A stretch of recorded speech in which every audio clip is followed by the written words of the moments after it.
Hello and welcome to the Milford Finance Committee meeting Wednesday, March 8th. The first item on the agenda is the approval of the February 8th, 17 minutes. Before we do that, we need to make a change in the minutes. Unfortunately, it was written down that Chuck had seconded the approval of the executive session minutes, and he was not in attendance. So that was actually Al. So we need to make that adjustment to it. So is there any other adjustments or comments on the minutes? Motion? Move to accept as amended. Okay, Second. second. All those in favor? Unanimous. Mr. Chairman, I abstain, I wasn't present. Yep, thanks. Don't start, it's gonna be a long night.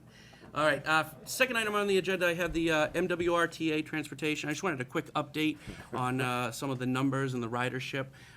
Before actually I even have that, I had one person that actually spoke at the selectmen's meeting, and before we get into the discussion on the transportation, which we're gonna have a more extensive conversation at the next meeting, I believe, I wanted Jen Walsh to come up and speak to us for a quick second.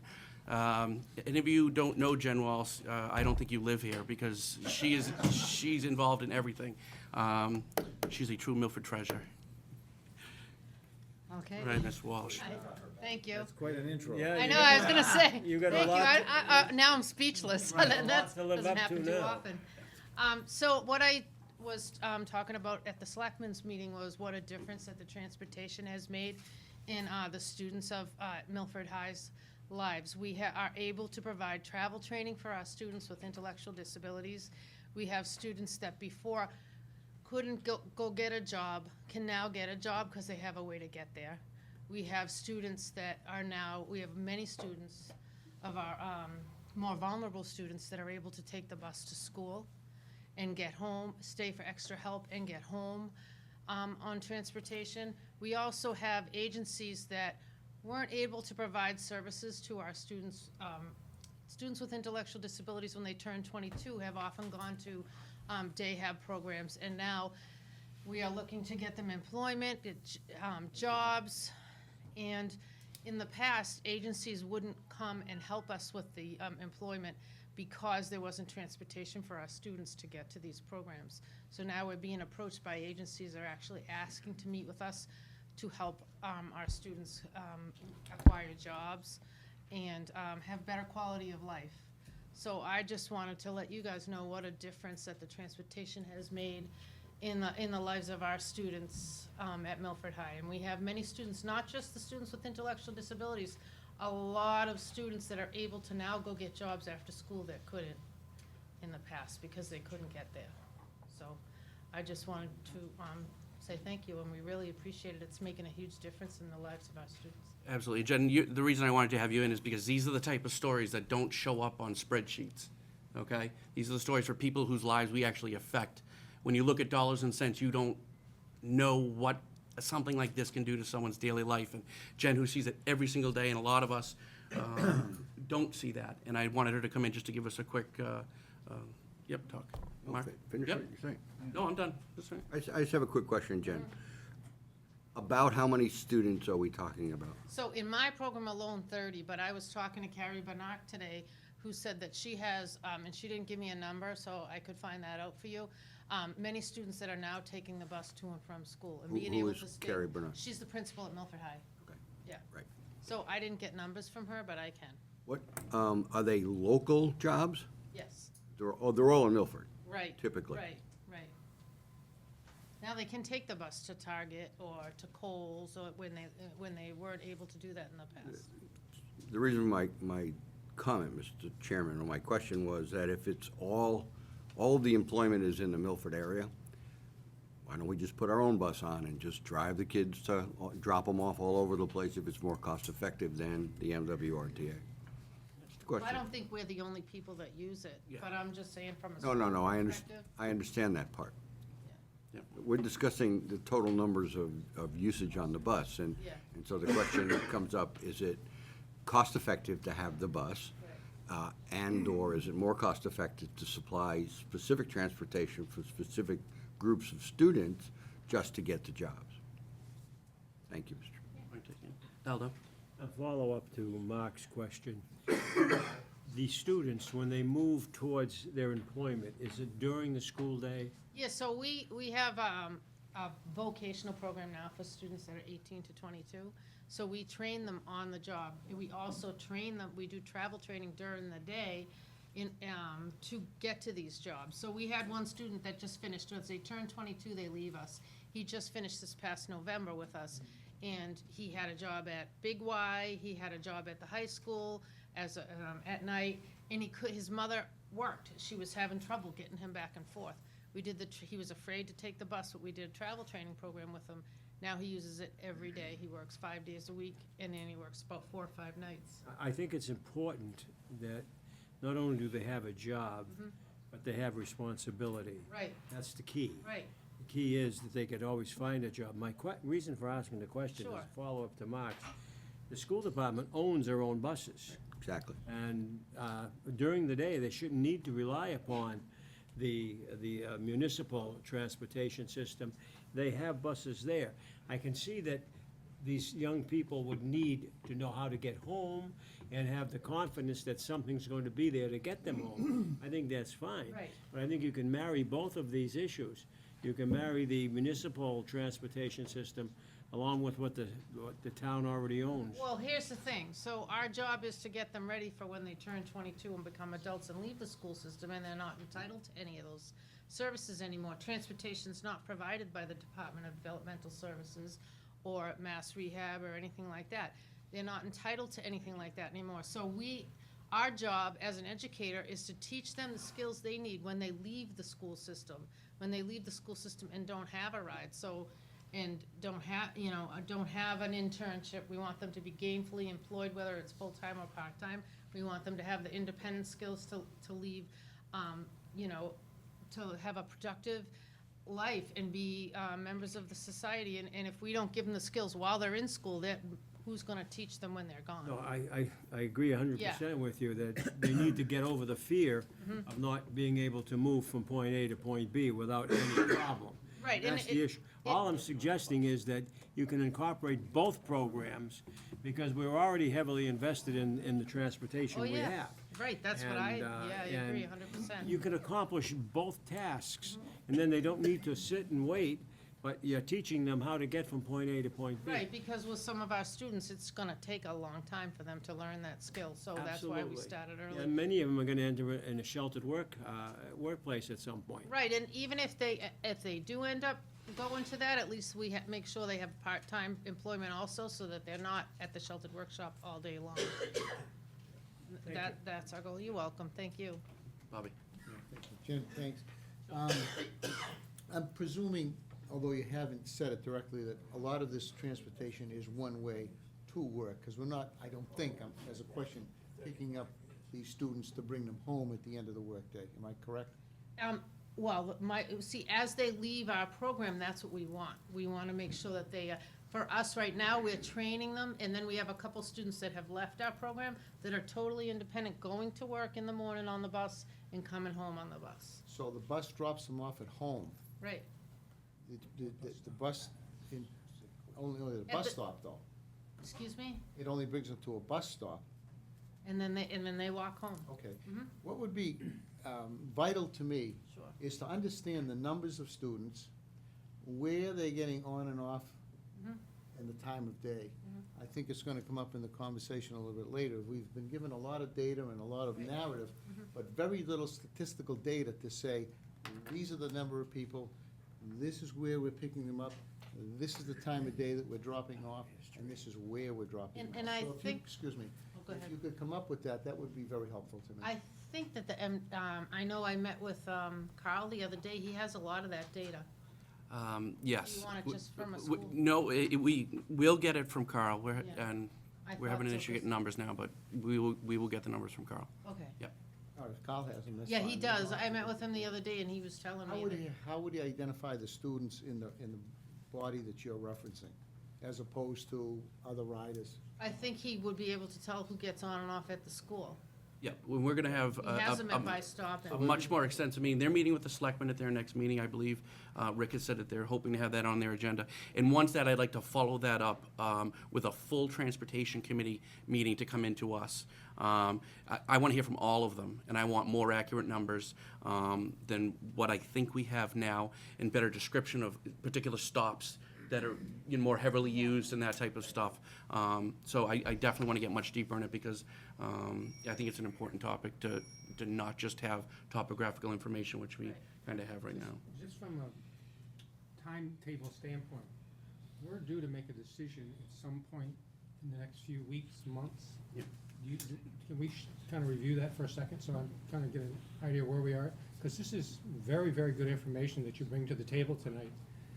I'm very pleased to see something happen like this that kind of further supports the program, and we can even take it a next step farther, because you asked the right question. They're going to work, and then they're getting a ride home from work.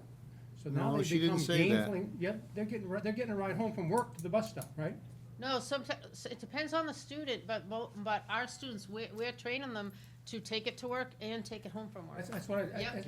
that's, Whether they take it or not, they have the ability to take Right, it once exactly. they're ready. The bus is available for them. Right. So they may not be taking it because they're not trained, not ready for it. it's an option for But them to get. later on, it's an option. It limits the opportunities for them if they don't have it.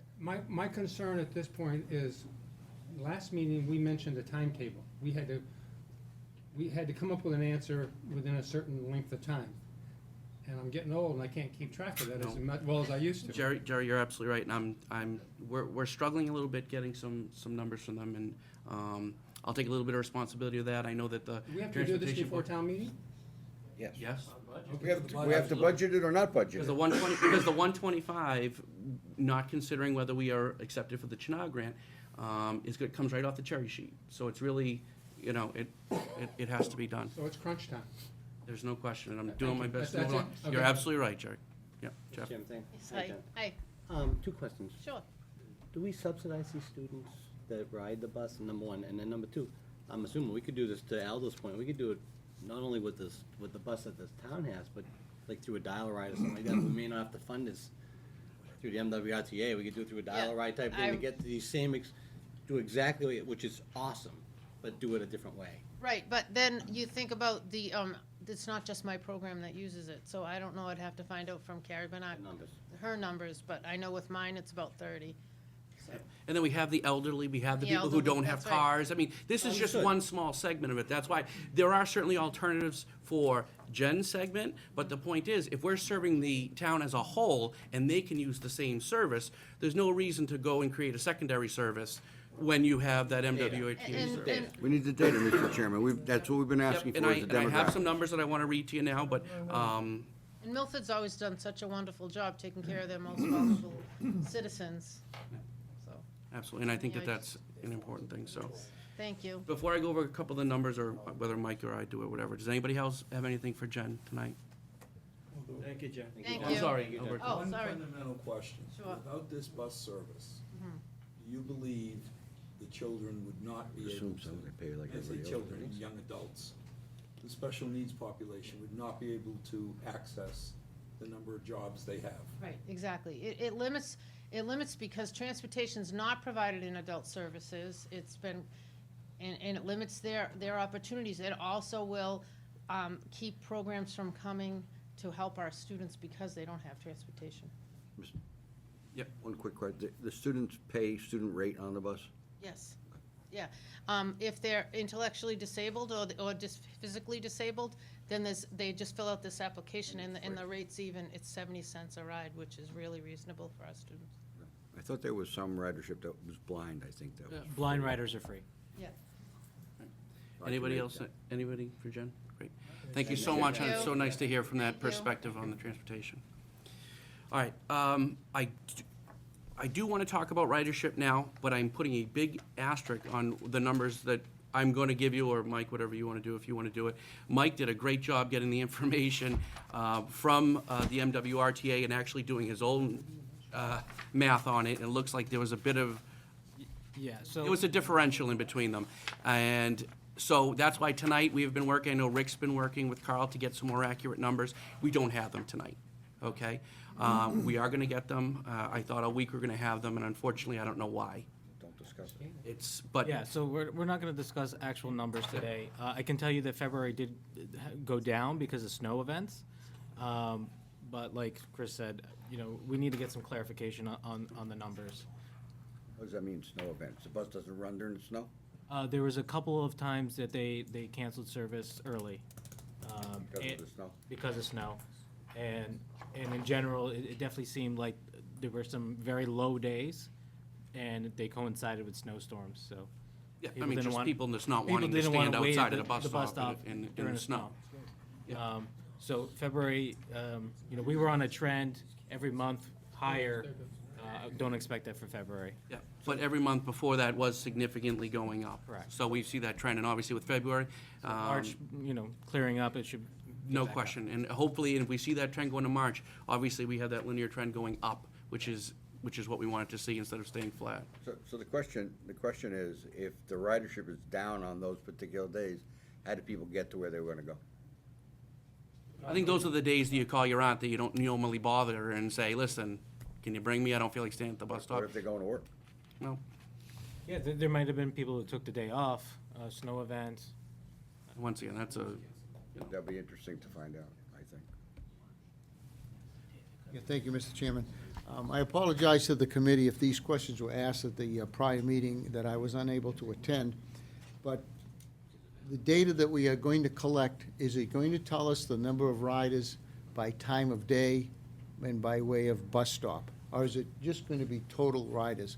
For me, any type of in-depth analysis, you need to know when the bus is being utilized. And I ask that question simply because I have taken the opportunity to follow the bus around Milford.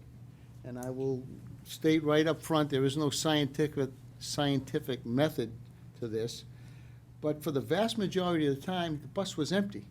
People did not get on or off, and at one point, I followed it for an hour, and there was only one person that got off the bus. The reason I ask is because I think of a bus that's running 13 hours a day, is it, Mike? Yes, 13. What about the carbon footprint that's running around the town of a truck, I think, is it diesel or gasoline, that's irrelevant. Is there an alternative, which is a segue into my next question, is what is the role and responsibility of our transportation committee in town? Are they charged with looking at the data? Are they charged with coming up with alternatives? Are they charged with looking at peaks and valleys in the process? Because I think there is a need out there. I don't think the need was identified at the front end, and I think everybody would have to agree with that if you look at some of the numbers that were presented to everybody in this town. But I'm not sure we have a handle on exactly what the most efficient way is of delivering the service. And I think one of the ways to do that is to find out when are people using the bus and when is the bus not being used. So again, my question, is there someone looking at that, or are we just collecting data that says X number of riders, it's good, X number of riders, it isn't worthwhile? I don't know. no, I think they're looking at all that, and they're looking at alternative stops, as is the libraries being added onto the route, because the committee took input from residents saying that, you know what, we want to add the library to it. And because of that demand, they've added the library on. I know the Reliant Medical Group, I know that was also another. We moved the stop. We didn't add a stop. Yep. We took the stop from the courthourhouse to the Reliant. We moved Exactly. it 200 So the feet. transportation is doing that. To answer your question about the numbers, So though. we're tweaking- I better see extensive numbers, because I'm tend to be asking a lot for them, and we're not getting them. So for me to justify this service, I would need to really get a good handle on what these numbers are, exactly what you're asking, Have they ever not been just at- daily total. So, and I know that they'll come up with it. I know that, the Transportation Committee is working hard, and I know that, Carl, if they want to continue the service and get our support, whether it's from us, the selectmen, whoever, I mean, you need to give a good picture of the services that they're providing, so. Let me ask the question, Mr. Chairman, have they ever been asked formally for this data in that format? That I can't answer. Formerly, probably not. Okay, well, we had a meeting last month. Casually asked them, yeah. But So- we can get that type of breakdown with hourly and that type of stuff. As far as your carbon footprint, I know the bus the buses are being, going to an alternative fuel in the next few years. Not currently, but I just wanted to add that little piece. And, What is that, Mike? I believe it's natural gas, but don't quote me on that. I can get, I can You're on ask. TV. I can- Go ahead. I can ask him to be sure. All right, so we'll find out about that. With that being said, I apologize, this was on as an agenda item, because I thought I was gonna have this information. Unfortunately, I didn't get it, so I don't wanna sit here and spend too much time talking about this. And, you know, Jen was nice enough to come out, and I think that was an important thing that we heard tonight, and that kind of input. But I don't wanna sit here and beleaguer the situation, and when we don't have the numbers, so.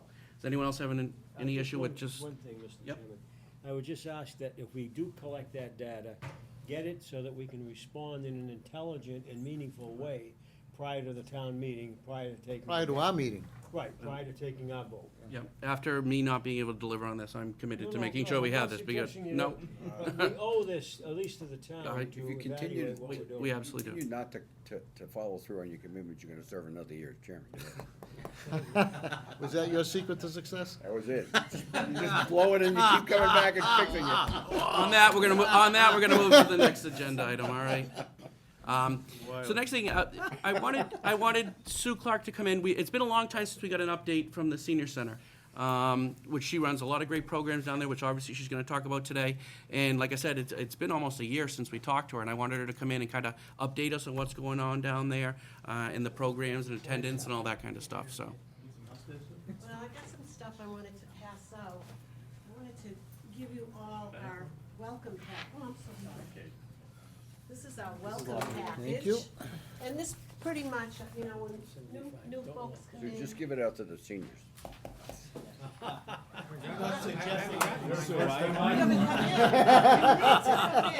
Here's the mark. If you don't come in, you don't get I the got my pack. Medicaid card, my Medicare card. I'll wait a few years for mine. No disrespect, but I think you're all, you all come to the senior center now. At some point. But Sue, my mother loved your birthday card. Thank you. See?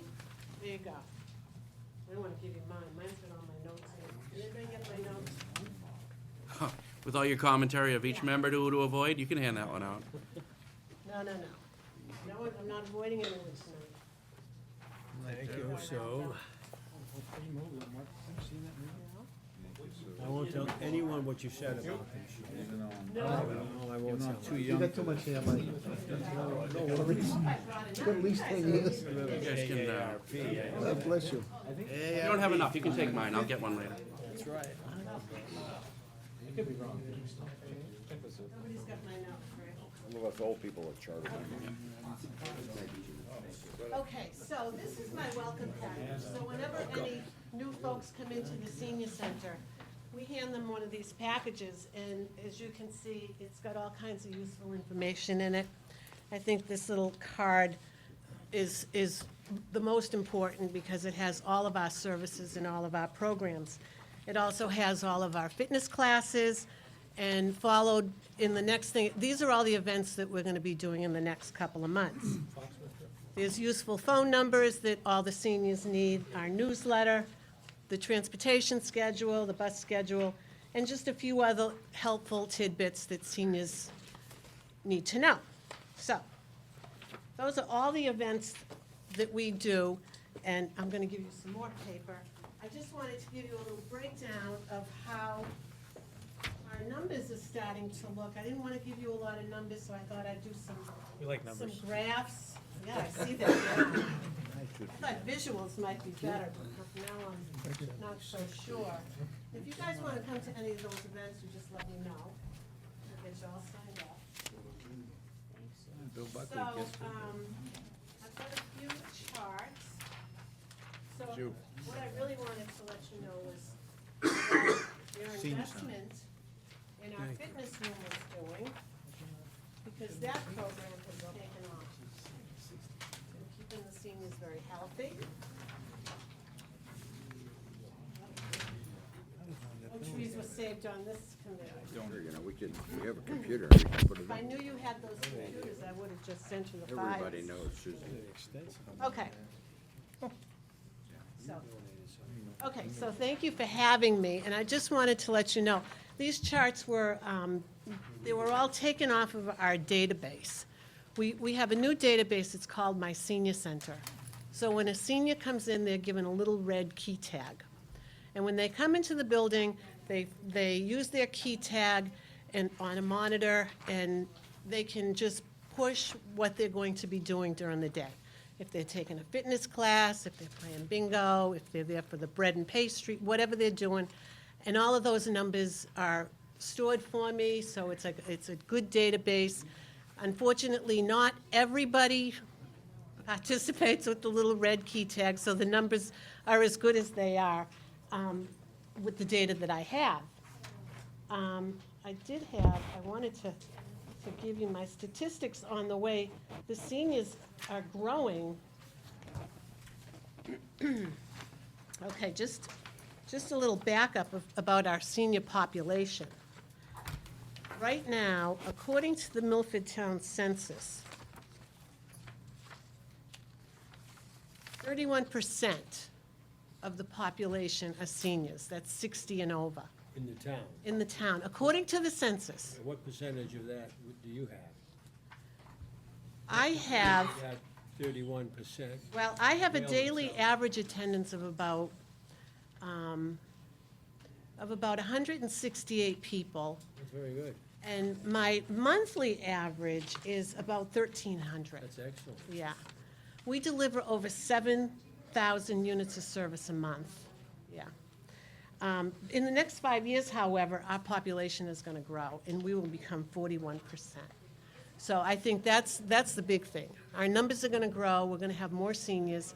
According to the 2010 census, we have 5,124 seniors. And we all know that number is not correct now, because now we're all seniors. Phil's almost a senior. Everybody's a senior now, I don't understand what's going on. So a little breakdown of what's going on at the senior center. The first pie chart, as you can see, the most of it is events. The events are our fitness program, all of our activities, all of our healthy living lunches, our breakfasts, all the things that go on daily, weekly, monthly at the senior center. And then we have our transportation program, the services, the transportation, we do provide transportation to the seniors to medical appointments and errands. We're at capacity. We turn people down because we can't fit them all in our van. Our services, again, I'm at capacity with my staff is part-time, and we deal with all kinds of issues, helping folks fill out SNAP applications, housing applications. I have a licensed social worker in-house. She's part-time. She's excellent. She couldn't handle any more people, but she finds a way to make sure everybody is happy. And the purple one is our volunteers. We have about 150 people volunteering at the senior center, which is really phenomenal. Without the volunteers, we couldn't really run our programs. And then the trips. So, you know, we are very busy. And as you can see, the majority of it is in events. On the summary statistics, you can see there are a few numbers, a little bit. And this compares 2015 and 2016. So it's clear that we keep increasing our activities. The number of seniors are coming in, I mean, they're increasing, and we really are, we're providing a lot of services to a lot of different people. I don't think that the senior center is just for old people anymore, and I think the thing that changed that is our fitness program. So you all remember I asked you for all that money to finish off one of those unfinished rooms. And if you look at the next chart, you can see all the different fitness programs that we're offering, and you can see how they're growing. And I think before, we went from having maybe 10 classes a week to 19 classes, not even 10, maybe 2 a day, 8 classes, to over 19 classes. And one of the new things we're thinking about is adding in some afternoon classes, because we all know that you might be a senior, but you're still working. So you may want to come in and take a class or work out in our gym. So we're thinking about adding in some afternoon things to accommodate the folks that still work. So may I ask, with all of the activities that you have, particularly physical activities, how do you monitor the participants, is there something that do you have an evaluation process? We do. Which allows them We to- have a very comprehensive wellness program. And we were very fortunate last year to get a grant from the Metro Health Foundation, and that grant provided me with trainers. So I have in-house 3 right now, personal trainers that they develop individual fitness plans for all the seniors. And we were also able to get grant money to buy some equipment. So we have a gym. We have a gym and it's free, and it's phenomenal. And we also, through the generosity of the Board of Health, have a wellness nurse that's in my facility 2 mornings a week. She's there 3 hours, two Wednesdays and Thursdays. So when someone comes into the senior center and they want to join our fitness program, we evaluate them. And the nurse will, check all their vitals. If for any reason we think that they could be at risk, we make sure their doctors give us a note. From there, they go up to the trainers, and the trainers will put them through a routine that they can handle, and they're monitored. The trainers are in the room, and they're watching what's going on, and when they see that they can, they might have done 5 minutes on the treadmill this week, let's try 10 minutes next week. And so their progress is being monitored, and then the nurse will come back and see how's their blood pressure. Did anything decrease? Has their weight decreased? Whatever their issue is, has anything improved? And this was all something that, when we applied for the grant through the Metro West Health Foundation, we told them we would do this, that we would monitor their progress. Is that information anywhere in this pile of information? The success of the seniors? No, not the success. How you evaluate and how you run the program. No, but I can get you that No, sheet no, if you'd like no, it. I'm just making the suggestion. I find that's critical. Yeah. Because, Well, it's a whole liability issue. exactly, I mean, but that's a service that you're delivering that you need to understand that. And I think that's very commendable.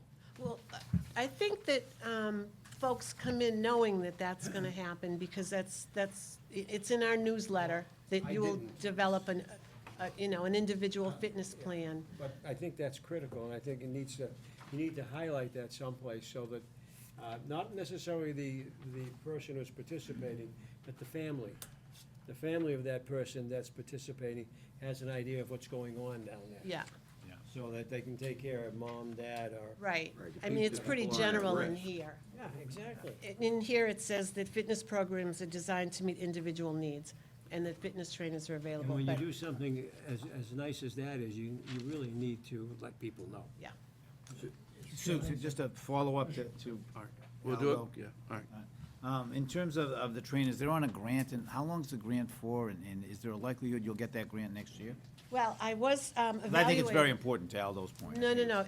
I was evaluated through Metro West Health Foundation. They came in and they did check out our program. It was a 1-year grant, and I had to prove sustainability, and my theory was maybe we could look towards my formula grant to sustain the program, or, maybe we'd have to start charging the seniors to use this program. After I was evaluated by Metro West, they did tell me to come in and apply again. So they indicated that there could be funding for 2 more years, so of course I'm gonna go for it, and we'll see how we make out. Good luck with that, but again, that's very Yeah, important. so, this was the seed money, they wanted to have me sustain it. And you know what, if we have to pay through the Friends or whatever, we'll do fundraising. It's critical. Yeah. I mean, we have to have professional trainers in there to make sure everybody's doing the right thing. So it's a critical piece to our Otherwise, fitness you program. can't have the program without that. Right. Yeah. Yep. The prior speaker talked about transportation, and it looks like you're doing the same thing here. Is it? No, that's How does this coordinate, or is this the same? that's it. That's same- MWRTA. Okay. I just wanted to make sure we You put, put this in here, so. yes. So my seniors know. Transportation program Right, is in addition to what you provide also. that's right, We have the senior center providing one. right. How does this coordinate with that, or is it? Senior It center's doesn't. door to door. No, my No, but my there is a stop program, at the senior center. Yep. my program goes to people's homes, picks them up, takes them where they need to go. They call for the service. They call for the service.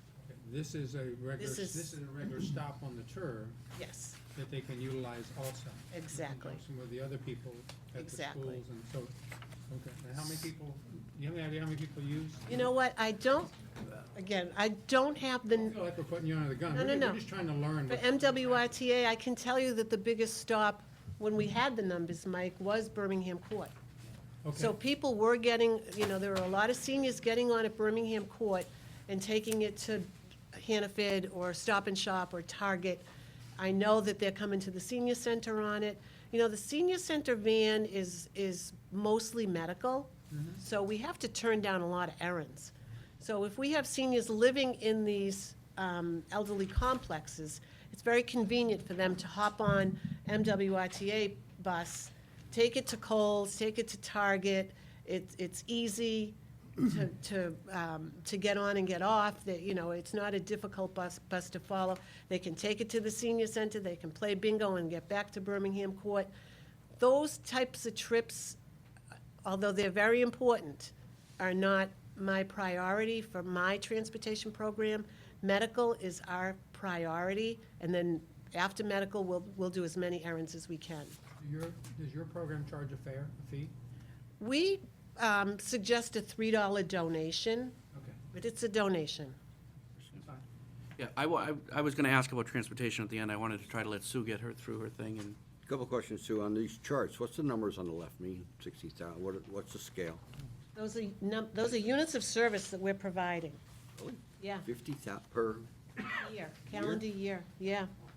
The other question I had is, with the fitness programs and the trainers and the wellness people, what happens when they leave for the after the program is over in the morning? Who's available to perform CPR if necessary? Do you have defibrillators there? Yes, we do. You have And all we've of all that been stuff? trained. And you have defibrillators? We do. We do.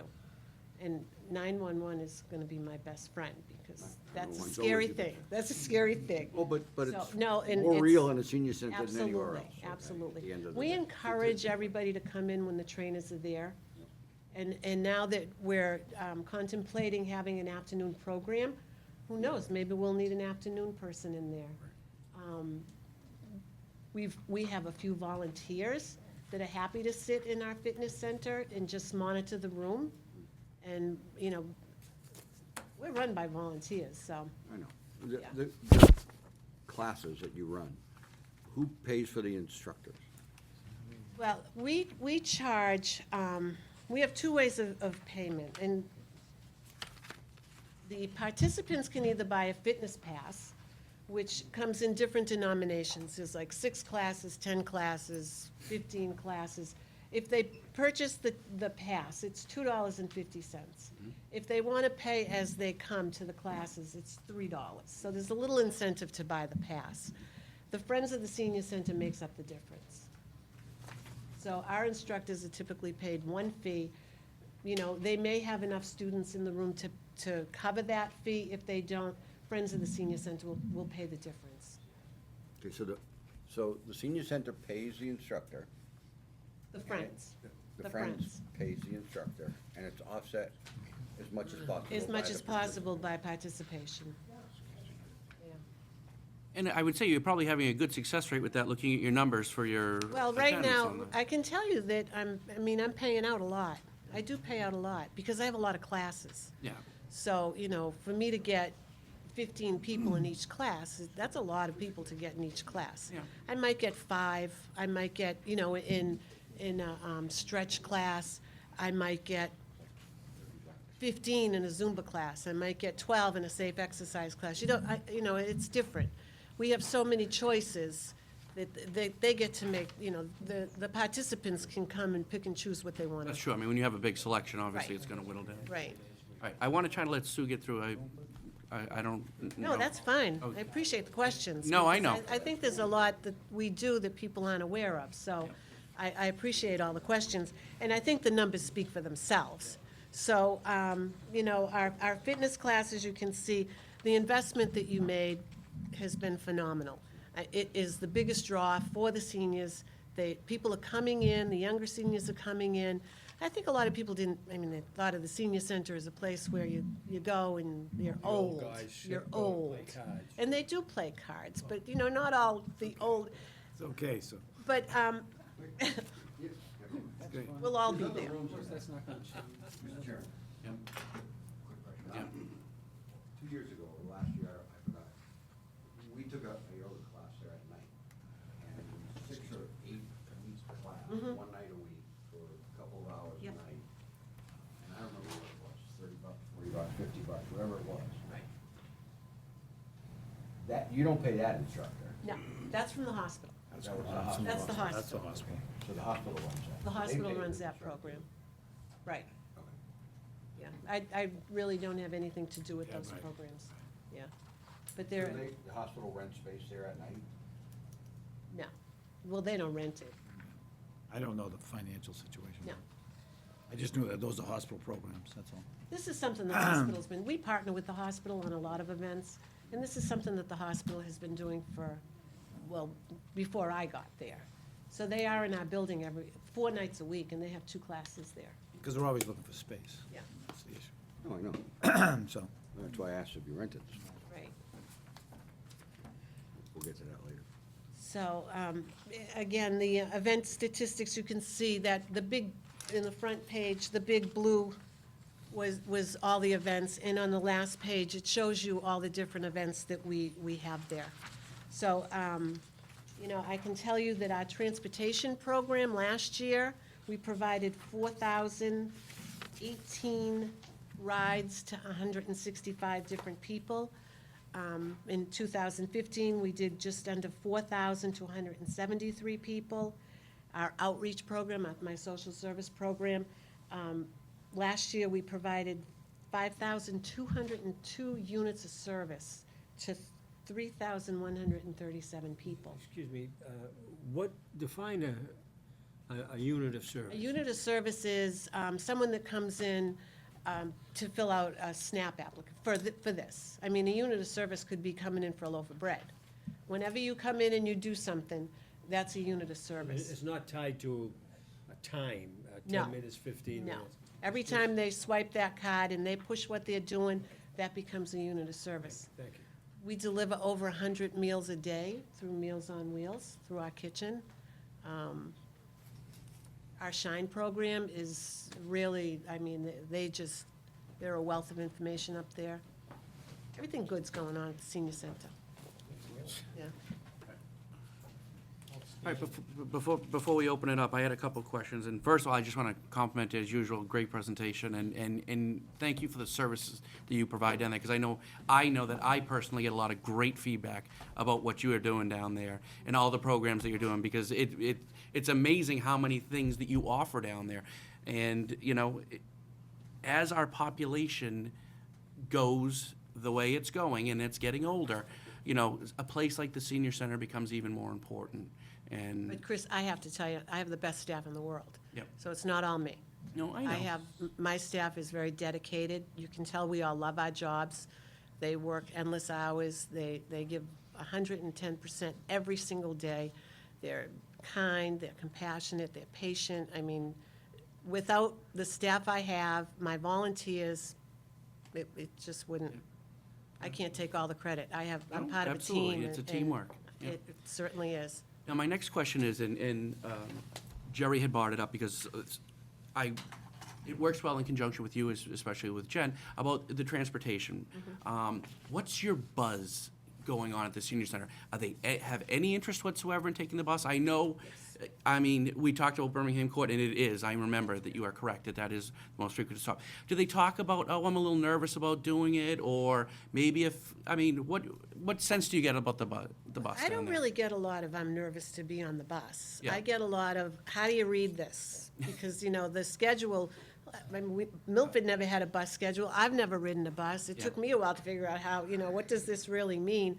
But when they come in and they ask us about it, we can explain it to them. So if you get on the bus at Birmingham Court at this time they're gonna drop you off at Hannaford or Big Y, and then it'll be back at Big Y, and you go over to the next, and then it'll take you back. So I just think it's education. That's what I was gonna ask you. Is there any way that I could ask you that it's maybe introduce a program where you talk to the seniors about it, even if we need to print the bus schedule with bigger font? I Right. don't know. What about we have a map upstairs. You have a map down there? Yes, we do. We do. We do, but, I mean, something like that, I think, Yeah. verbally, I think that they would, be a lot more comfortable than reading a, Seniors don't use the phone, Jerry. Learn something, put it on the phone. anyway, that's just something I asked if you could just help with the education, because I think it would truly benefit you, Right. especially, with the high usage of your bus. I mean, Right. if you can, somewhat alleviate that, obviously that opens it up to more trips you can do for medical runs and that kind of stuff. You're right. And the good thing about MWRTA, it's a good and a bad thing, but if somebody lives 3/4 of a mile from the bus stop, they will actually go to that person's door. So we always try to see if that will fit. Again, medical, if a senior calls us for a medical appointment, we make every effort to get them to the doctors and back, because that's crucial, that they get there with Bob, my bus driver, because they're all comfortable with him. If they need to just, and I say just, and I'm not saying it lightly, if they need to go to the store, if they need to run an errand, and it is on the bus schedule, we'll certainly make every effort to try to coax them into that, just to alleviate a little bit of the room on mine. I can tell you that we have a big unmet need on my bus. We run at capacity all day long, and I think I have numbers from last year, how many people we couldn't service because we just, Said that. we were full, so. That's why I just think that being able to use the bus, I really think would help you out. And I know that there's a big learning curve. When you get older, you want to do what you've always done, and you don't want to change things. But I think the bus is just a nice asset, and if we have it, obviously. Second thing I want to point out, and someone else brought it up, is the units. From what I'm seeing here, you went from 41,000 to 50,000 units of service from last year to this year. Oh. That's like 20%. That doesn't even include the meals. Like I Yeah. said, we do 100, Tri-Valley does Meals on Wheels. But that's all done through the senior center. That's over 100 meals a day. So those numbers are not included in my database, because the only people that are included in my database are the ones that are doing with the little red So card. now, that was my other question, is that when you come in and you swipe and I'm going to Zumba or whatever, and you put in your Zumba, if you don't leave and you go down and play bingo or play cards, whatever, that's not counted, obviously, right? Well, the screen says you can, there's multiple Oh, things you see, when you can- go in, you pick. You can pick what you're gonna Okay. do, All and, hopefully they pick and choose all the right ones. Okay. So, All right, makes sense. All right, that's all I had, so if I want to open it up to everybody else. Mark? When we built the senior center, like, whenever it was, back in the day, 2004. yeah, it was like forever ago, I think. And we envisioned that someday, because of the quality of the facility and what it offered, that we would be able to rent out that facility to parties and things like that, or events. Do you do any of that? Does anybody approach you to rent a big hall or any of that stuff? Not usually. Really? Do we advertise that we could do No. that? I knew we couldn't do it for about 7 years. Yeah. Okay, well, No, no, they- but it wouldn't be part of, it would be extra above and beyond, Wouldn't be After part of your, hours. yeah, it wouldn't be After part of hours. your, yeah, after hours. Well, I think you're all aware that the we do let some of the nonprofit agencies come in after hours and hold their monthly meetings, which, is just a nice public service thing that we do. But as far as renting well, that's not my call, but. I mean, like I said, the first 7 years, we couldn't do it because of the grants that we got to build a center, but now we can. And it's a beautiful place. That big room is a beautiful facility, and you have all the tables, all the chairs, you have everything you need. If a caterer came in and said, I want to use the facility for a party, your response could be, sure. But you don't, nobody comes in, what are you looking at me like that for? No, I'm they gonna have my could. daughter's wedding there, okay, if that's what you want. We don't have a liquor license. You can always get a one-day It'll be a liquor very license. fun wedding. I was just gonna say, I'm not going to the wedding. Conservative, he's a conservative guy. All right, guys. Just ask the question, because I knew it was an opportunity back in, when we built the place. Mr. Chairman? Phil, real quick, and then Mike. Phil? Yeah, Sue, we talked about the growth in the units of service and the growth in the senior population in Milford.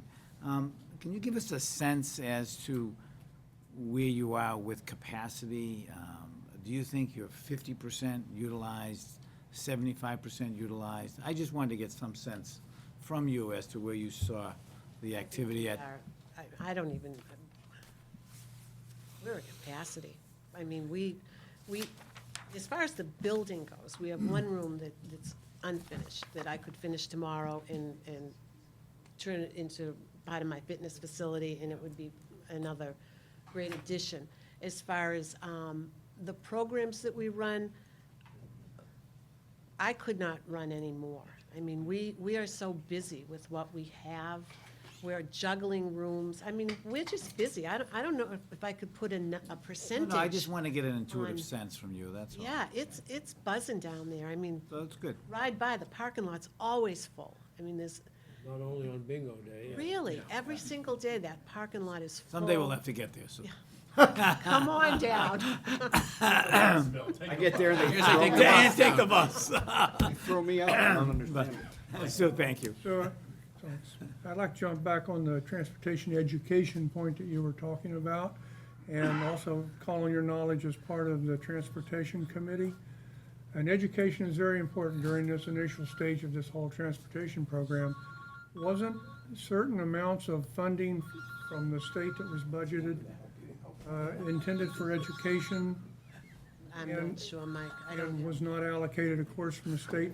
Mike, are you familiar with that? I'm not familiar with the education piece. Okay, it was my understanding, I believe, that a certain portion of that money was supposed to be for education, which of course was held back by the governor. And so I get the feeling that there were some endeavors in the area of education that were not addressed because of that. Unless the reference is to the training seminars they had, at the senior Right. center and the We- library, right. perhaps that's. We have done that. We've had Carl come in and distributed the Charlie cards to the seniors because they get a substantial discount. And he has gone through, with the presentation on how to maneuver the bus system. So we have had that. But, as far as, I don't know. I mean, maybe that would be a great idea. We could have, I could get a group and we could all ride the bus, go somewhere, just ride around town, and so they could see. We could certainly do that. I could try to organize something one day a week at a That would- certain time, or, I think that would be great, because, the bus really, that is the population. I think that the bus really, it's in their wheelhouse to use it. Yeah. Whether they're not able to drive anymore because of cost, because of maybe eyesight, whatever ability, that the bus can get them there. And I think that that's the type of, Right. ridership it would be at the senior center, so. Take it to the mall. It's supposed to transfer over to the Framingham station, right? right, they can. I mean, and We want them to come back, too. one thing. Make sure they come back. Very good point. You could lose Very good I point. was gonna say, let's The- keep them within the town hospital- lines. The hospital service they have with the hospitals in Boston is incredible. I don't know how many that it will take you to, door to door, which, Before I get back to Mark, is there anyone else? I'm sorry, you've had your turn. I want to make sure there's anybody else. I just want to know how the physical plant is, the facility is. We did a lot of work last year outside on the right. porch in the back and the ramps and all of that kind of stuff. How's that, did that work out okay? It didn't work out okay? No, it worked out good. Thank you. It worked out very well. Same This year, meeting, just- we need to do some repairs on the exterior of the building, but where the gutters, we had some ice dams or some kind Yeah, of insurance rot, should or, be- but Rick knows about that. Rick knows about that. I think there's an estimate floating around on that. That needs to get fixed. That's a problem. As far as the floor and. Painting well, eventually, we have to paint it eventually. yeah, that's part of the capital plan. I think the other thing is to replace the floor in the big room. We originally put that cork floor in there, that needs to go. We tore it up 3 Carpets in times to the get it right. office area need to go. But, the building is in really good shape, and my custodian keeps it very clean, It's a great building. is a And good people walk in that building and they're just amazed at how beautiful and clean it is, so. There's no question, and we need to keep it up. There's no- Yeah, we do. No question about Right. that either. All right, that was my question, sir. Perfect. Anybody else for Sue before I let her get out of here? Well, Sue, once again, from all of us, thank you for everything you do, and My pleasure, thank you Really for appreciate having it. me. kiddo, have a great night. No, not even close. 60, she I said. got about 30 years, so. 50. Sue, what's senior? Sue, You're not 59 years old. Sue, what's a senior? Get you a 60, ride, right? Mike. Mike, we'll get you a ride. I don't qualify. Get you a ride. All right, guys. You call her. Me and Chris are pretty much it. All right, guys, here we go. I want to try to get out of here at a reasonable time. Same day. We have nothing Yeah. else to do. So, subcommittee reports. Before we go around, I just want to let you know that I was notified by the Personnel Board about what they approved at their meeting, at their February meeting.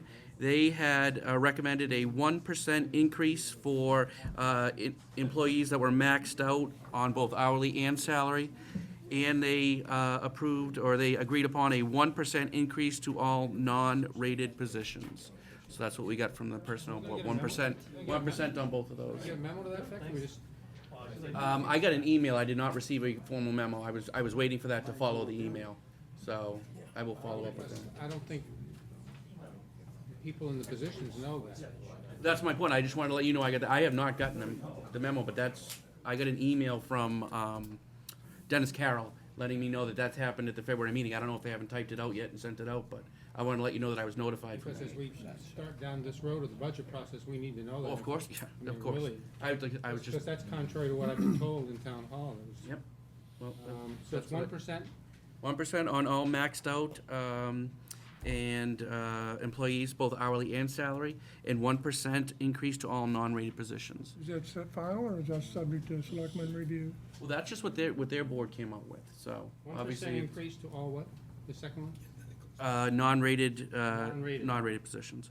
So once again, I was expecting a formal memo from him. He was giving me a heads up on an email, and that's why I'm just giving you guys the update. But I absolutely expect a memo, and I will, of course, forward it to everybody, Please do, 'cause it's- once we get it.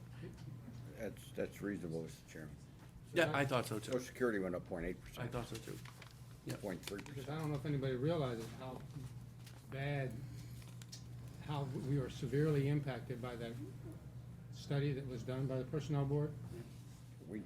Because, I mean, I don't think you realize, it's much worse than you realize.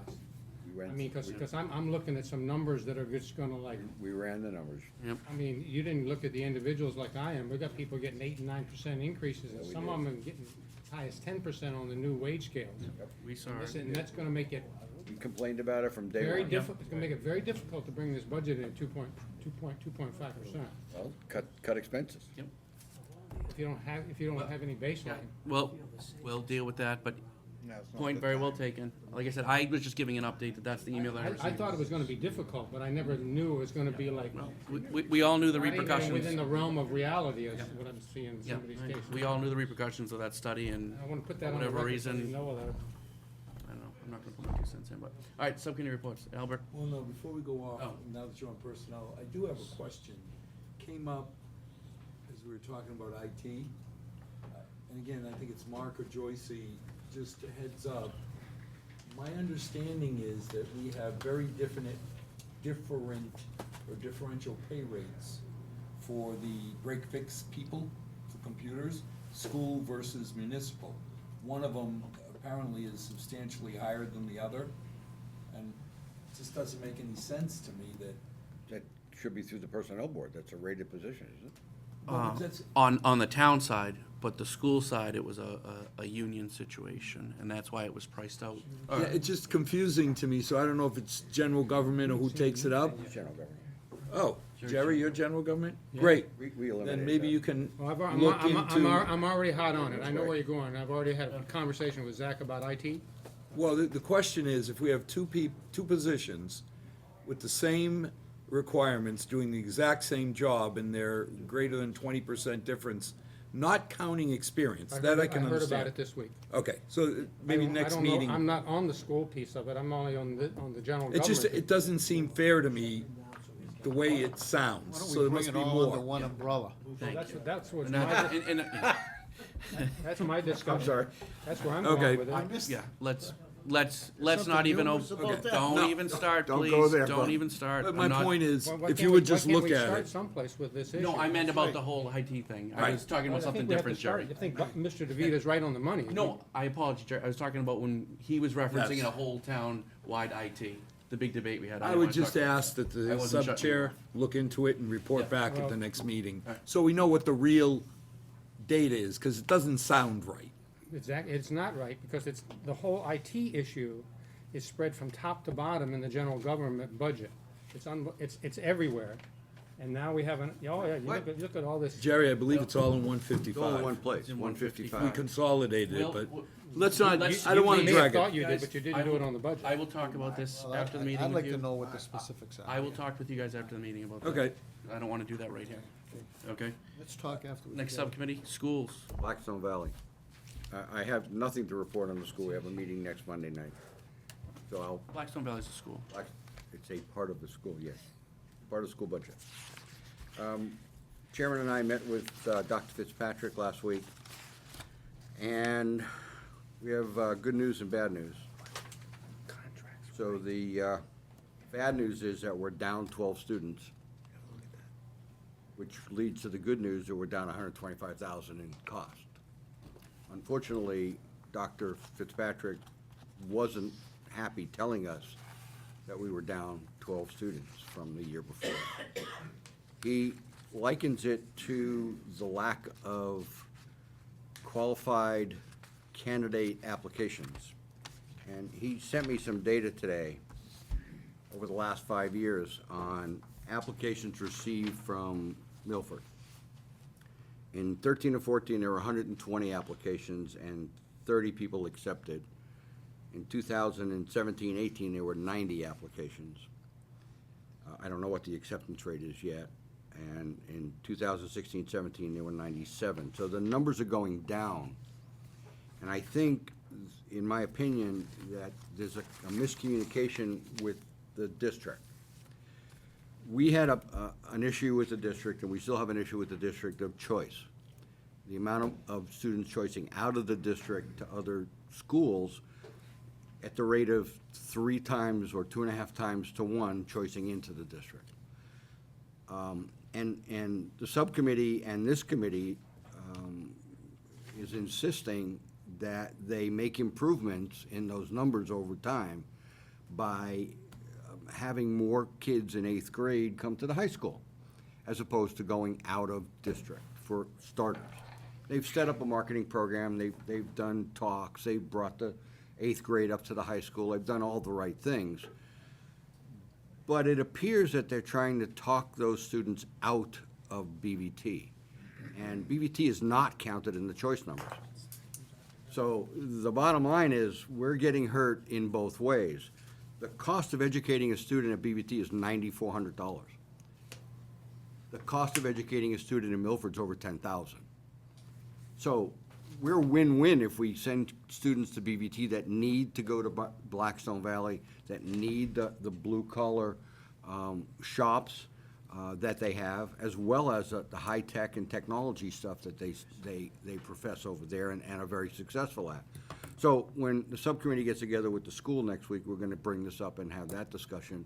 That we as a town, I don't believe, should be preventing our students from going to Blackstone Valley. It's been very successful over the years. The students have been very successful over the years. The cost of this town has been reasonable over the years, and we've always pushed for maximum number of students. So the year before, we had 23 additional students. So this is not a good sign, in my opinion, and I think in the chairman's as well, and I don't think the subcommittee is happy about it either, when we talk more about that next week. So I just needed to report that. Yes, it's $125,000 savings on the budget, but it's down 12 students to 161 students. We're not happy about it. No, and to Mark's point, I mean, Dr. Fitzpatrick, he knew we were not happy. He didn't even want to give us the news, to be perfectly honest with you. Right, but he did put the souffle on the menu. He did, May I? yes. Would you go back to one of the initial comments you made with regards to the quality of the applicants? Yes, I have a chart that he gave me. No, just give me the thumbnail, because I have my own philosophy as why these numbers are changing. Well, they seem to accept about a 35% number of applicants, okay, based on qualifications. Right. And they have a very high standard at Black Snow Valley, which we've talked to Dr. Fitzpatrick about significantly over the last couple of years. Well, you know, I've had a good deal of experience with them for 30 years. And the whole focus, I think people need to understand, the focus there has changed. To a degree, It's- you're right. No, to a great degree. Yes, you're right. The focus has changed. Back in the day, as it were, each of the participating communities would get a quota, and you would fill your quota. And now, it's almost an exam school. That's the problem. Now, Well, it's part of the problem. that is part of the problem, but it's a big part of the problem, because Johnny A. may not be academically qualified for some of these other programs, but when he comes to my door to do my electrical work, he charges me $60 an hour. So, I mean, he's gotta be getting something out of it. But my point is that it's just not Valley Tech. It's the entire vocational education.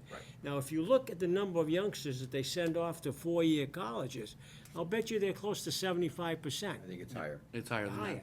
That's more of a comprehensive high school than a Voc Tech. Well, And Chris this is the and I. this is the great debate about It's Valley really Tech. not a We- debate. we've It had this originally was a Voc discussion. Tech. Now it's a comprehensive high school. Although So you're we've closing talked. the door on some Right, children. and question. we've absolutely brought that to Dr. Fitzpatrick's attention for the last couple of years, and they've made improvements on it. They have. He took us through a new shop that they just put Right, but together. If you're telling me that better than 80% are going on to I agree with four-year you, it's right, programs. you're right. But We have a comprehensive high school on West Fountain Street. we have had that discussion Yep. in no uncertain terms, Yep. that he's taking kids So- out of our district that we want in our district With all as well. due But respect, And not taking the ones not taking the ones that need to go there. with all due respect, it's not because they're getting applications that children that are unqualified or not qualified for the school. It's because you're getting applications from children who have every right to go there that are on a higher level. Right. And Right. No, just- you're absolutely right. And just to end the conversation, because I don't want to keep going on about this, to answer you, Dr. Fitzpatrick assured us that there was different grading scales starting, I believe, last year. They started putting more emphasis on attendance, behavior, and that kind of stuff versus grades. So with that, I prefer to I end gotta this. I say don't want to make this, yeah. One more thing, and I read the Worcester Business Journal this week, or this last week, and there was a large article in there about filling the manufacturing needs of Worcester area. They predict by 2022 that they're gonna need 220,000 people to fill that gap in industry that exists today, or that's existing today, and they're gonna come from the vocational schools. So they're going back to the vocational schools and saying, look, yes, we told you we want these kids to learn how to use graphics and how to do all of this technical stuff, but we also want those kids to be able to be manufacturing people and work on the production You floor. need So why don't we do plumbers, this? you need Why don't- electricians, you need auto mechanics. Why don't I put Fitzy as an agenda item on one of our upcoming meetings, and he can come in and you guys can ask all these questions? Sure. Okay, because I know a lot of people have questions. Why don't we have Fitzy sit in front of us and he can answer all these questions? He'll be happy to do it. Yep. Could I also suggest that we bring in the school? Because what I understand is they're putting in, they got a cute little acronym for it, but a certified manufacturing program That's at exactly what- Milford High. That's right. So I would not only like to see what Dr. Fitzpatrick's doing, but That's all without, part of this Worcester, I'm sorry, Albert, I didn't mean to interrupt you, but that was brought out in this article, that there's a certification process now, a standardization across the board from level 1 to level 5, and they're asking all of the school districts to put that in place so they can in And I fact. guess, Mark, that's my point. I believe, because I asked the question, what are you doing for people, and won't belabor it, like my father, Yep. who wouldn't do well in organic chemistry, but give him a tool, the man's an artist. What are we doing for those kids? They can't get into Blackstone Valley because they don't place top 10% of organic chemistry and other skills. But we need to do something. What I was told is Milford High is going to be one of the first schools to take advantage of this program and put in programs to certify the manufacturing folk. And these are $50,000, $60,000, $70,000 jobs. These are, or more, but I mean, still, 50, 60 grand is not your low end. So I would just, I don't want to go Absolutely. through it, No, but I would absolutely. suggest bringing both of them in Okay. so we get a balanced view. I'll copy that article and send it around to you guys. Sounds great. All right, anything else on the schools? Please say no. No, not yet. Thank you. Anybody else on the other subcommittees? Jeff? I'll briefly touch on the youth center. You know, we just Yep. got these numbers tonight for, so I haven't had a chance to digest them. But I think it really goes to show. I've put these up on the drive, by the way. The document that Jeff's looking at about the youth center enrollment and that kind of stuff. So if you want to look it up, it is on the drive while he goes over it. So, you know, I haven't had a chance to digest it myself either, but I think it really goes to show how many people are invested, how many kids are actually using the center, because I know the optics, if you will, it's only the same 25 kids a day. That's just not the case. That's just not the case. You know, that, you can see there's 582 kids enrolled in after school, that's registered for the programs. They average around 300 that are not in the program that come in every month to use the facility. That's a big number. That's a big number. So there's a lot of kids that are using the program. I'm not gonna elaborate on more of the detail because I don't know it, you know, but that, it's an effective program. My opinion, they do a good job running the programs there. The facility is full, the rental program, they manage that. The building's being used well. How's the heat? Yep. Meeting's fine. I don't want to belabor the point, but education is a cyclical thing. You start here, you go around, then you end up here again in 20 years. For those of us that remember when Milford High School opened in 1973, it had 10 occupational education programs. And this is where you're coming back to this thing. There were 10 of them there. All those areas, if you've been in there, that look like they're garages, that's where your OCC programs were held. This was 1960s information that we needed to give students an opportunity to get an entry-level skill, and that's what was going on over there. So it seems like we're heading back in that direction. Cyclical education. No question. Because, well. But let's do it quickly, so we don't drop some of these Yeah, right. children Thank off you. on this No. side. So, you good, Jeff? Good, Chris. Thank you. And just to give people a highlight of and because of the sign-in system now, the youth center gets unduplicated. They know exactly when people come in and out because of the new sign-in system. So starting in September, I'm just gonna read off the numbers because they've doubled. They went from 80 a day to 92 to 105 to 109 to 121 to 138 to March so far 151. And it was Per day. unduplicated per day attendance. That's what they should So, be doing. and I appreciate Jen got all the information. We just got it today, as he said. So just quickly looking at it, it looks like they're doing a great job, and the programs that they have are working. Capital, Yep. making, Just real quick, so how they do their budget is the question. How's the youth center to their budget? And then always the question we should ask in every subcommittee. They don't have a budget. Every month. Yeah, they're It's a revolving. revolving account right now. Well, that's, call it whatever you want, but it's We have a, somehow budget. Yep. we get a report every month from them. We do, and I have it right now. As a matter of fact, it's revolving. yes, it's revolving. No, there's usually they're averaging around 50. No, it's not evolving, which is good, it's revolving. Yep. So, they gave me their profit and loss as of December 16th. I don't know why it isn't more current. But anyway, they had a net income between July 1st and December 16th of $17,000. So obviously that's their big moneymaker time too, because that is their summer camps. So obviously that's gonna be a big number. It was in my packet tonight, so, I don't know why it's not more updated to at least to February 1st, but, I am gonna touch base with them, and I know Jeff will as well, and we'll follow up on that. Zach puts one out every month, actually. Thank you. All right, capital. Capital's ongoing. We met with general government so far, the good news is, no surprises. Everything seems to be falling in. I mean, there's always the question of stormwater management. Is it gonna be 200,000? Is it gonna be 600,000?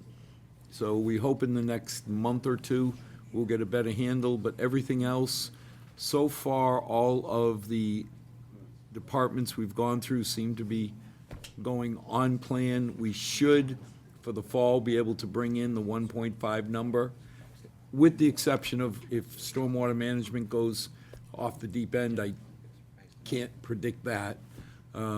Have not heard any surprises. I asked Rick if he saw any surprises on the warrant articles. He said he didn't see anything that's a big surprise. We'll know better in a week. And I think the fact that this process is now going into whatever it is, its fifth, sixth year, whatever, people realize that surprises are not welcome here. And I also think the fact that the cycle has been going long enough that we stay on track, which is exactly what we want to see. And I think that we're seeing the fruition of setting up that plan, so. The exception that I guess Mark's gonna take up is the whole Chromebook initiative. Yep. That's for the fall, which is 600. Do we move some of it to the spring? Do we move all of it to the spring instead of the fall? But either way, what we're looking at, we're leaving it up to the subcommittee to come forward. But there's $600,000 out of the 1.5 budgeted for Chromebooks in the fall. If it was to be moved forward, we would reduce the 1.5 that we expect to spend in the fall. Yeah. The other thing that we asked point blank is there was almost $200,000 worth of maintenance, and the subcommittee would take it up. The capital group wanted to make sure that we weren't ignoring that maintenance to get the Chromebooks. So we're leaving it up to the subcommittee to make sure, because the school committee committed to us that if we support the Chromebooks, they'll cover the maintenance out of their budget. Yeah. So I'm leaving it up to you, Mark, to follow up on it. No problem. Yeah, we have a meeting on Monday night. Yeah, We have a number of suggestions. I'm sure he will, Al. yeah, Not a problem. Yeah. any other subcommittees? Now, I know I had brought up last time the open articles. If you guys can go back to, look at the list that Zach had sent out, and please go back to your subcommittees and ask them about the open articles, because we had some significant cash there that I wanted some answers on what they're doing with it. I know Zach was following up, but I wanted our subcommittee chairs to do it as well. So just to reiterate that, if you have a subcommittee, if you can look to see if any of those open articles are your committee, and then follow up with them and see what's going on and update us next meeting, that'd be great. All right, before I go to the next thing, I had new business on the agenda, but I know that Mr. DeVita had an old business, so. Just real quick, Yep. Several months ago, we had the sewer department in here. We talked to them about extending the sewer service in the town of Milford. At that time, it was suggested that they do a little bit more research and come back to the committee with some suggestions, or at least a little more delineating information. So I don't know if there's room in the agenda Yep. next month, or you Thank you want for to wait reminding till me. after the budget, or Yep. whatever the pleasure of your chairman is. Yep, no, I slipped on that, I apologize. I'll let Let them me know. know, and I Yep. can ask them to come in. Yep, no, that sounds great. And if I may, the objective there, at least in my mind, was not to say, do it. It was to find out what areas, like we did before with cable, what areas aren't served, is it feasible or not? Because I want to ask the same question when we have a water commission, because there's houses in Milford, I didn't know till a resident approached me, that there's houses in Milford that are not offered water. Quite a few. I didn't know. So, I think when a resident asks a question, it's legitimate to say, you go back and say, there's 4 sections, like we did with cable. These 2 we can address, these 2, just not economically feasible. And then at least you've given a resident a thought-out answer. No, sounds good. Thank you very much, Bob. I appreciate it. I forgot about that. So we did subcommittee. Any other future agenda items, anyone? Right now, I have, obviously, the MWRTA. We're gonna have the whole transportation committee in here next time. I promise you, we're gonna have good numbers. I will make sure that happens. I have Valley Tech and schools. I'm not necessarily saying that we should have them at the next meeting. I'll Yeah, ask. if you can, but I don't think that that's a priority. We're gonna have a lot to do, obviously, with other budgets and that kind of stuff in the upcoming meetings, and the sewer service. Does anyone else have anything else they wanna see? Articles. Yeah, oh, I would start the process early and see how many of them. I We can mean, get last year, we blitzed through because we went and got a lot of them done early. Yeah. But I would start No, on I'll see if we can, articles. if we can do that and at least start pecking away on them. Yeah.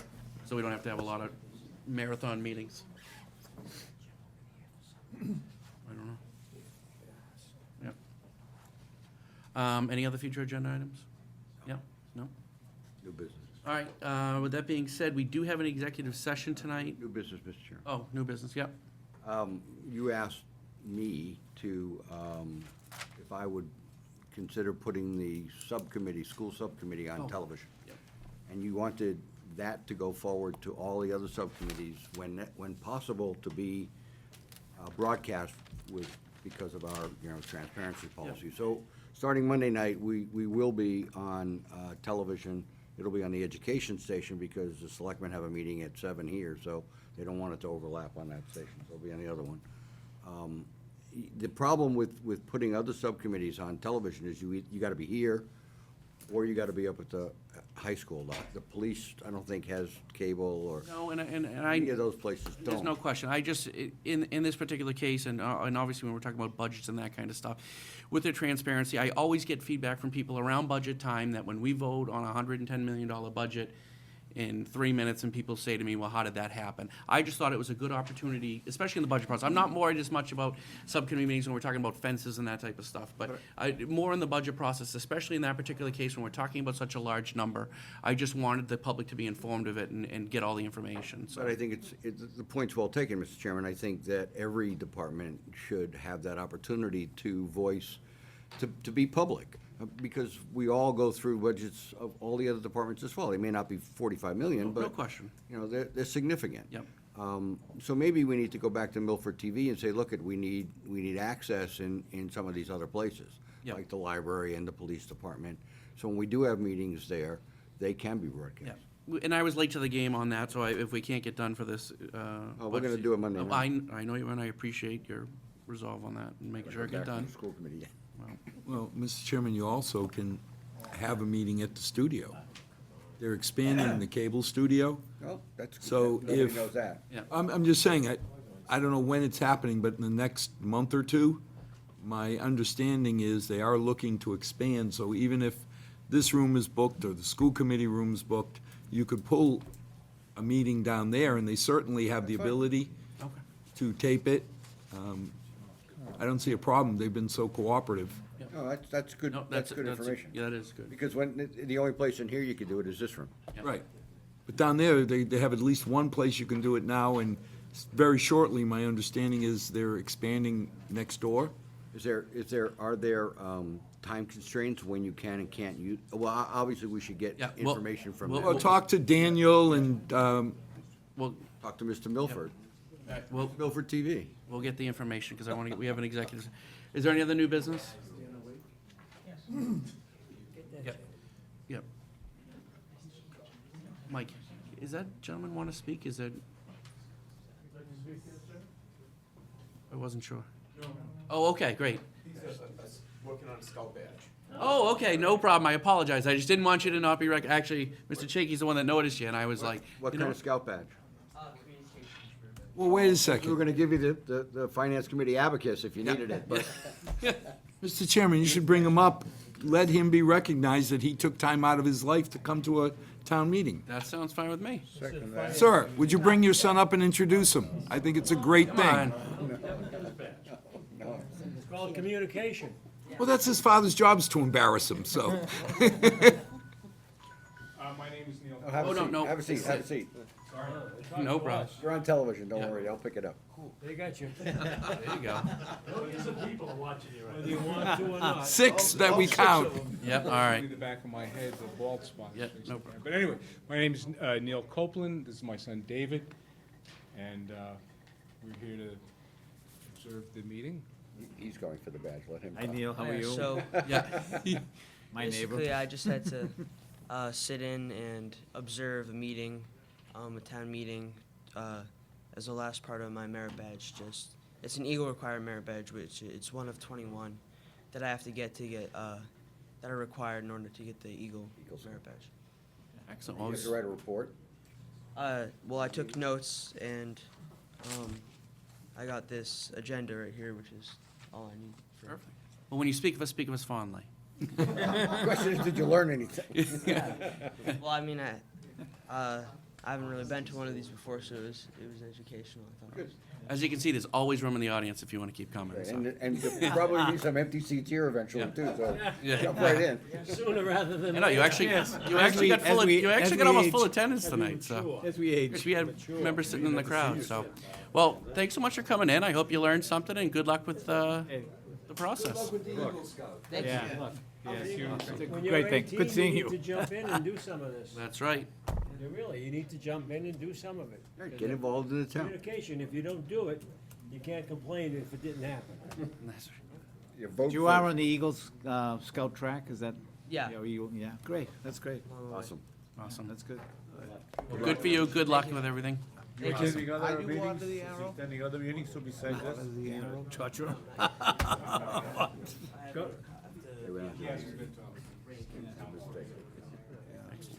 Good luck when you get initiated. That'll be a circus. Thank you, guys. Have a good night. All right. All right, guys. Anybody else with new business before we get out of here? All right. We do have an executive session tonight to discuss the possible purchase. Negotiations with the water company. Negotiations with the water I company. so move, Mr. Chairman. Thank Move you. to adjourn after. And we'll come out for the adjournment only. Okay. And we. Harold, no problem, buddy. I thought you called me. It's all right. We're getting camera time here. Threw me for a loop. I apologize. I don't even know what the motion was. I'm just totally just lost my focus We're there. going to executive session to review the negotiations between the town of Milford and the water company. We'll come out for adjournment only, Mr. Chairman. Yep. Second that. Thank you. Second. Roll call. Did you get a second? Yep. From Mark. Yes. Roll call. Mark. Yes? Yes. Yes. Yes. Yes. Yes. Yes. Excellent. We're only coming out for adjournment. We don't have anything else on the docket, so have a good night.